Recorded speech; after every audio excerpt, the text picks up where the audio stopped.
In this video, I'm going to rank every LEGO Star Wars 2008 set from worst to first. 2008 was the year the Clone Wars began, so there are definitely some banger sets on this list. Let's get into it. Now, before we get into the 16 sets that were officially released in 2008, there was a canceled set. The 8029 Snowspeeder Polybag was never released. I'm also not going to be ranking the Polybag TIE Fighter, V19 Torrent, or Brickmaster Clone Turbo Tank as their polybags, and just I don't feel like it's fair to compare them to sets. And of course, they had a San Diego Comic-Con exclusive set this year that actually was just kind of a conglomeration of other sets, but in a really cool box. Anyway, into our 16 sets. At the worst set of 2008, I've got to go with the Twilight. This one is one that I hated when it came out. I don't hate it the same as I did when it came out. I really didn't like Ahsoka, and that probably didn't help with this set. Obviously, a lot has changed with her character over the last 15 years, but this ship in particular I always thought was big, ugly. $100 was just too much money for me in 2008, and when the other options were an ATTE and a Republic gunship, the Twilight was not a very good one. Now, all of that just to say, even though I think it's the worst set of 2008, I don't think it's an entirely irredeemable LEGO Star Wars set. The minifig selection, while maybe lacking an extra character or two for $100, only getting 4 characters there is good. It's what you would at least for a base want out of a set like this. The design of the model is pretty accurate, and like the front face of this thing kind of looks like an ATST, but also for 2008 has some pretty cool techniques going on to get the shape of the thing. Like, it's not as simple as you might think, and the entire face of it can be pulled off from the front of the Twilight to reveal the cockpit where Ahsoka, Rada, and Anakin can sit inside. And then kind of like a B-Wing, the wings fold out. There's actually an escape pod on this set that probably not many people know about. And then there's the big string with the hook on the back that Ahsoka's hanging off of. That's a pretty cool feature. And of course, the big kind of landing pad board at the back of the Twilight. Pretty cool and accurate to what we see in the movie. I think it's a good set, but it is the worst set of 2008. I can't wait to build it for myself, though. I have this one sealed in my collection, and I'm actually kind of hyped for it. Next up, we have the AT-AP, and I don't think this one aged very well. I still like the set, but better versions came out in 2014 and 2019 that just make this one look pretty rough around the edges. The build feels a lot blockier, and from what I remember playing with it as a kid, it could fall over kind of easily. It was a little weak in some areas, although it did have a pretty nicely fleshed out interior for the time, and you had the big cannon on top, which always looked great and swiveled around. Really did love that. The minifigs in this one were just a pair of shock troopers, which at the time were actually the first clone troopers and only clone troopers to have white hips. I'm not entirely sure why they chose these shock troopers as the set to give clone troopers white hips in, and then never give them white hips again until 2020 with the 501st Battle Pack. I still just don't understand. It was a one and done white hip trial, and they didn't go back to it, which I guess is telling for what LEGO thought of the way white hips looked at the time. They must have just thought it looked bad. But yeah, I have a lot of nostalgia for this set, but ultimately I just think a lot of sets are better than this one from 2008, including the General Grievous buildable character. This one was really overlooked at the time, one that I didn't have much interest in as a kid, but this thing looks so cool nowadays to me, except the lightsabers. I think the lightsabers look pretty bad, especially because of the rocket piece on the bottom. Like, it just looks weird on the blue lightsaber. Not a fan of that. I think the design of the lightsabers are just too simplistic compared to the rest of the Grievous design, and that kind of clashes poorly.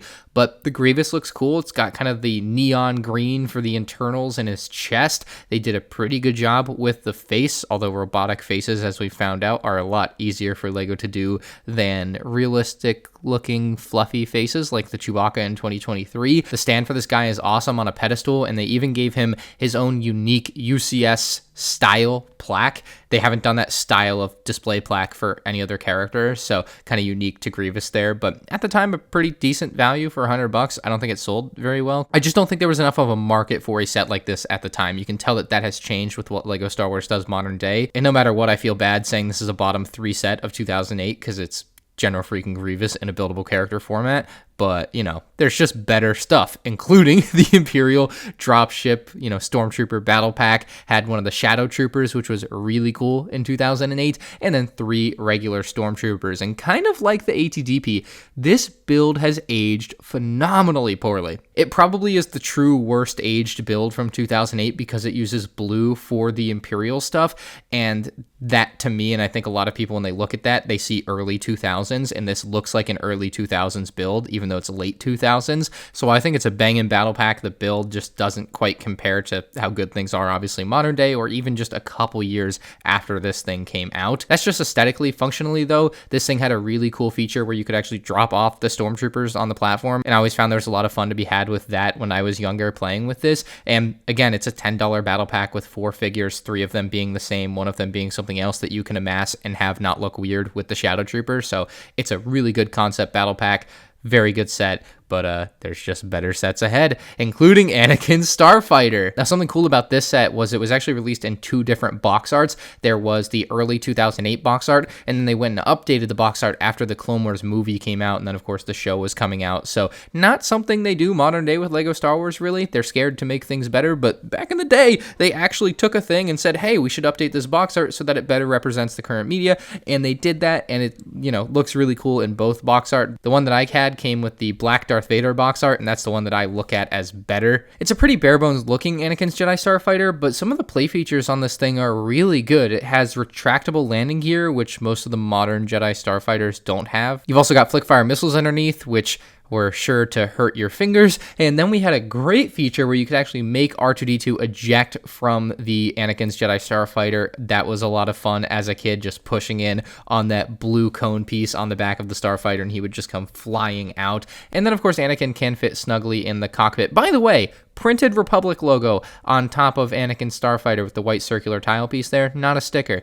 What a time. The final set outside of the top 10 is the 7678 Droid Gunship for just $30. This was a killer deal back in the day. It had a really good look that has aged really well. Like, LEGO could probably release this in 2023, and most people would probably still look at it and be like, yeah, that's a good design. It's pretty timeless looking. Now, in the cockpit, you do have an area where you can place a battle droid if you would like. It's the only area on the gunship, of course, that you can place any minifigs unless you're just going to stick them on top of random studs, which is also perfectly acceptable. And the whole top side of this thing is basically a giant flying saucer with some cannons on the side, so like a unique design. Now, on the top, you'll notice a gear piece, and you can actually spin that gear piece to release some bombs underneath the droid gunship, so you can have it attack the ATDP on Kashyyyk. It is a pretty intricate looking mechanism using rubber bands and plenty of little Technic pieces to accomplish a really fun play feature for me in 2008. I still think it's a fun play feature in 2023. So yeah, the Droid Gunship is a banger from 2008. This one was a very good value and very fun to play with. Cracking our top 10 is the 7681 Separatist Spider Droid. Now, at the time, this was seen as pretty overpriced by most people. It was $30. It was a Toys R Us exclusive. In today's money, that's about $45, at least in late 2023.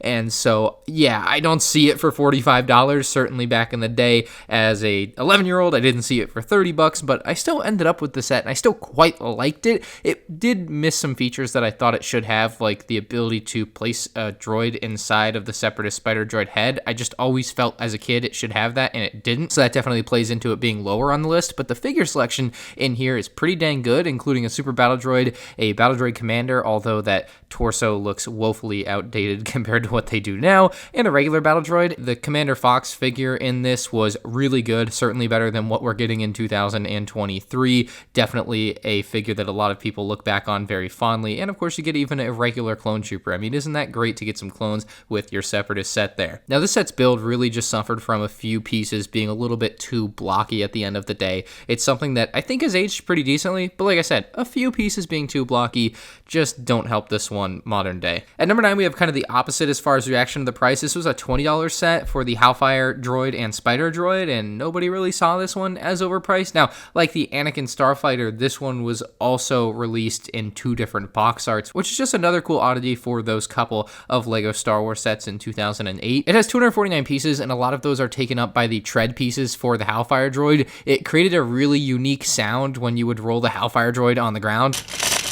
Like, just really fun to do as a kid, very enjoyable. And then it had the 4 flick-fire missiles on each side, so you could shoot the missiles off at the incoming clone troopers. Just a great build for the Hellfire droid. They did eventually kind of one-up it in 2015, but this one still holds its own to this day, in my opinion. This one also included 3 more battle droids, a super battle droid, and of course, the very cool-looking spider droid. Maybe the best spider droid design to date? I don't know. I haven't really held that one in my hand in a long time, so I shouldn't be saying that, but still a very good set for 2008. At number 8, I was really torn on this one, so putting it in the middle just kind of felt right, but the 10188 Death Star, this one was 3,803 pieces, $400 at the time, and I'll tell you, 11-year-old me was in awe. Now, as an older collector, I don't find this set as appealing. I actually ended up getting this set in 2014. I chose it over the Super Star Destroyer, and then I ended up selling it so that I could buy the UCS Millennium Falcon just a few years later. So this is one of those short-lived sets in my collection, and I don't know. I don't know why I fell out of love with it. I'm going to be honest. I can't quite put my finger on it, but it's just not my cup of tea at this point. But as we're looking through it, it's got a great minifigure selection. I mean, the quality of the figures isn't quite as great as it is today, but the number of figures here and for the time, the quality was good enough. It was phenomenal. It was kind of insane. I think at the time, just no set had anywhere close to this many minifigures, and so it just caught a lot of people off guard, I would say, that they would put this many minifigs in a set, but rightfully so. Like, having all the separate little diorama sections in this set just made the set. It was legendary from the get-go. I know I'm talking about having fallen out of love with it, but a lot of people still look at this set very, very favorably, and I'm sure I've earned some dislikes by not putting it in the top 5. Either way, it does its best to capture the round shape of the Death Star as well as incorporate the laser cannon. It kind of tops the Death Star off with a rounded piece, so it kind of feels like it does that job well. I think if I had to choose a favorite section to this, there's the Death Star trash compactor. I always thought that was really, really good. I think the jail cell area is really good, and I think the turrets area on the top is really cool looking. Just having some Death Star cannons to shoot off at X-Wings as a play function, and just the way they look up there, I think is really, really good. Now, you had some other really cool sections, like the Abyss for Luke and Leia to jump across. You had kind of a droid repair area. The Darth Vader TIE Advanced included in this set is the first of kind of the more downsized Lego Star Wars ships. We've seen this in plenty of sets since. Of course, Darth Vader's TIE Advanced has had the treatment 2 more times, again in 2016 with the Death Star, and 2019 with Darth Vader's castle. We've also seen sets like the Slave One and the Y-Wing get a downsized yet still minifigure compatible version in larger sets, and so this was the first time that they used that concept, and it was obviously very successful as they've gone on to use it many other times. Anyway, the hangar area for that looks really cool, and you can't forget the Emperor's Throne Room incorporated as well. While maybe a little bare bones looking, is still really neat to have, and the windscreen behind the Emperor overlooks Darth Vader's hangar. So while I may be far from the biggest fan of this set, I still respect that it is one of the all-time greats, even though I'm putting it number 8. I know. It certainly captured my imagination when I first saw it, even though I definitely couldn't afford it. Mowing my parents' yard at just $5 a week was not going to get it done, so it just took me years to pick this up, but man, I don't know, I'm just kind of looking at it maybe with little rose-tinted glasses here. It's still not my favorite set of 2008, but I appreciate it for existing. Speaking of a set I appreciate exists and really would appreciate if they would make a new version of, the Rebel Scout Speeder, aka the Rebel Fleet Trooper Battle Pack from 2008, was a banger. The speeder in this one is maybe one of the most underappreciated battle pack builds of all time. I think this is just top of the line here. The cannon on top that can spin 360 degrees. You can sit a Rebel Trooper on top. I think that that's awesome. You can also completely remove the cannon part from the speeder. I think less people know that. Like, you can just pull it off and then it can be its own little turret or cannon just out in the sand dunes. And then the actual speeder can fit 3 more of your Rebel Troopers, and then it clips the weapons onto the side. I just always thought it was kind of cool how the weapons clipped onto the side. It looks so sleek to me. The more I look at this, the more I love it. Like, and I've looked at it for 15 years now. It's such a good looking battle pack speeder, and just battle pack in general, including 4 of the same troops, is really great. Now, there could have been other Rebel Troopers included, and it could have still been a great battle pack, but man, they nailed it with this one. They didn't miss, and I really wish they would remake this. I'm going with the Rogue Shadow at number 6, although I gotta say, I've yet to build this set for myself, and I've never really played the game, so like, I feel like if I had the game attachment, and certainly if I go and build a set for myself, I think I may have ended up putting this one a little bit higher, but the other 5 sets are still great coming up. Anyway, this thing looks just awesome. It's kind of a huge mess of a vehicle, but it still looks so cool with like the black and gray accents. They just really match. You've got an Imperial logo on the top. I really love the printed windscreen piece that's kind of recessed into the build. You've got one of those big FU spring-loaded shooters built into this thing. thing. The way this thing lands is like both the wings on the sides can rotate up, and then you have landing gear that comes down. Like, bro, looks awesome to have retractable landing gear. And we haven't even talked about the minifigs. Captain Juno Eclipse, probably the worst minifig in the set, but, you know, she's all right. They tried. Starkiller, though. Galen Merrick.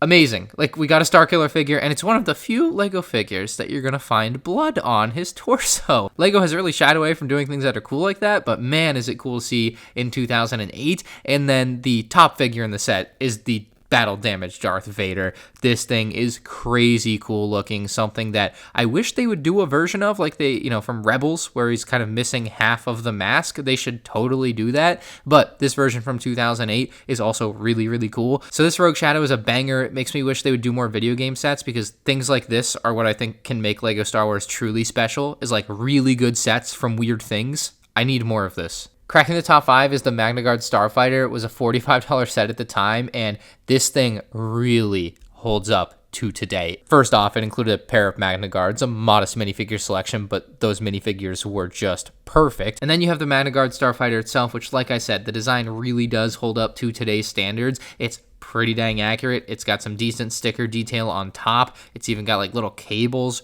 running on top of it. The cockpit for this thing, you kind of pull it out and lift it up, and it's on like a little track. I think that's really neat. And then you have plenty of space to place one of the Magna Guards inside. And then it's got this pretty cool function where on the wings you can lift up a panel and put the Magna Guard staff inside of the wing. It's like kind of odd, but also kind of cool, like just a creative use of the space that they would otherwise not use. And then finally, the one thing I really don't like about this set is the flick-fire missile system. It's just kind of silly to like have flick-fire missiles like that. Like, you just pull the back panel off, flip it around, and then you're like, you can't even flick it with where it's placed first off. And then, like, I don't know, it just doesn't make sense to have flick-fire missiles that shoot behind like that without any sort of like rear-facing Magna Guard or something. You know, I don't know. I'm getting too deep into it, I guess, because it's a kid's toy, but I care, dang it, and I think that's silly. Now, the set you would pair with this is next up, and that is the V-19 Torrent. It was a monster. Very large LEGO clone vehicle, had some nice Republic logos on the side.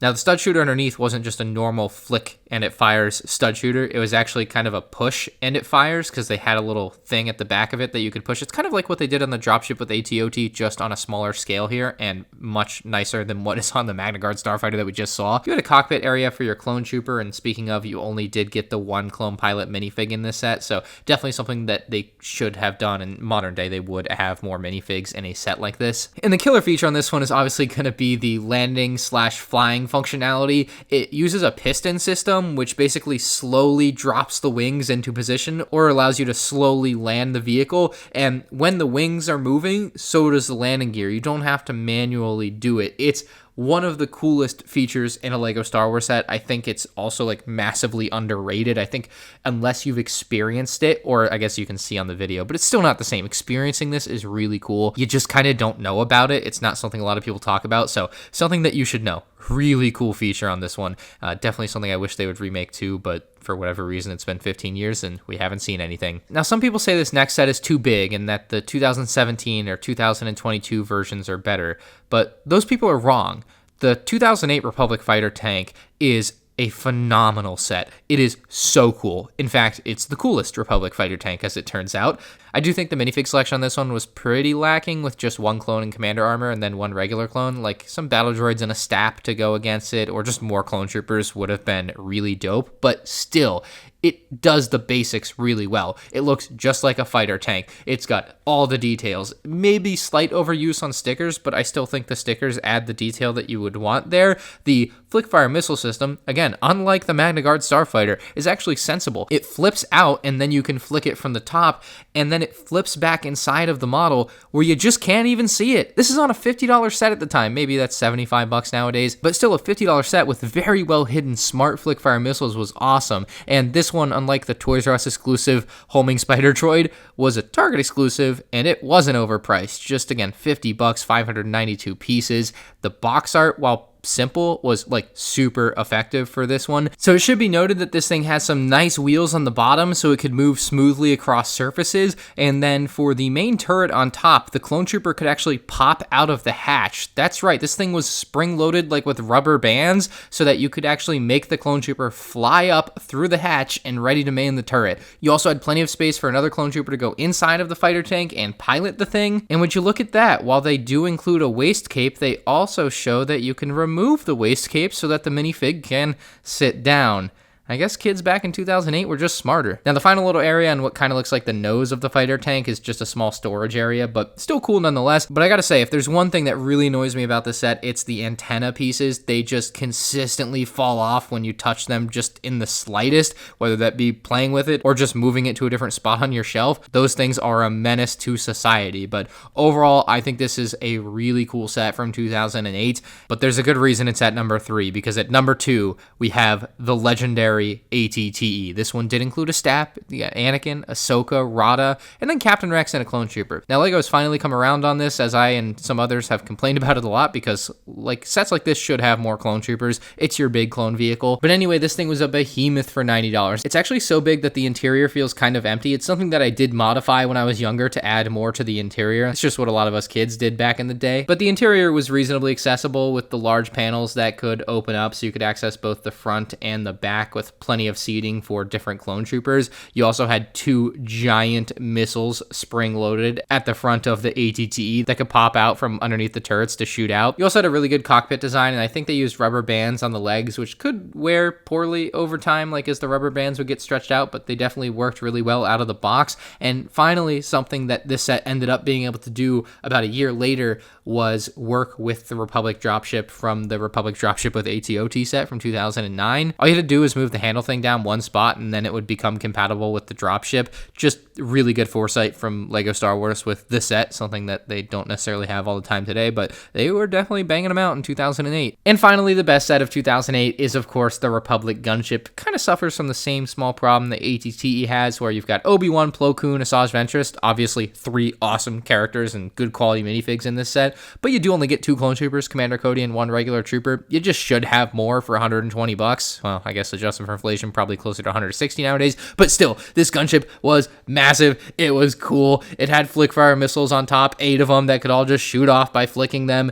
You had plenty of interior space in the main bay of the gunship to fit all of your minifigs and more, because it also included a speeder bike that you can see Commander Cody on. Commander Cody's speeder bike could actually fit in the middle of the troop area for the gunship. You also had some storage boxes above that. You could easily fit clone troopers into the cockpit, 1 in each seat, and then there were also some seating areas inside the bubble laser turrets on the end of the wings of the gunship, so it just kind of lends more credence to the idea that this gunship should have had more troopers. Of course, you had closing double doors. LEGO is doing another double door gunship for 2023, except they've become so lame. Instead of doing double doors like they should, they just do it as one big door. Like, this actually did it right. They included a Bacta tank and a mobile clone command station inside of the thing, so you could pull that out and heal your troops or have your troops command the battle. And then I honestly hardly remember this one, but you could flip up a panel on the top of the gunship and reveal, I guess, some scout droids or something. And the final thing about this set, and it's probably the reason I should go out and get a second one and put on the different stickers, is you had 2 sets of stickers. So you could have 2 different designs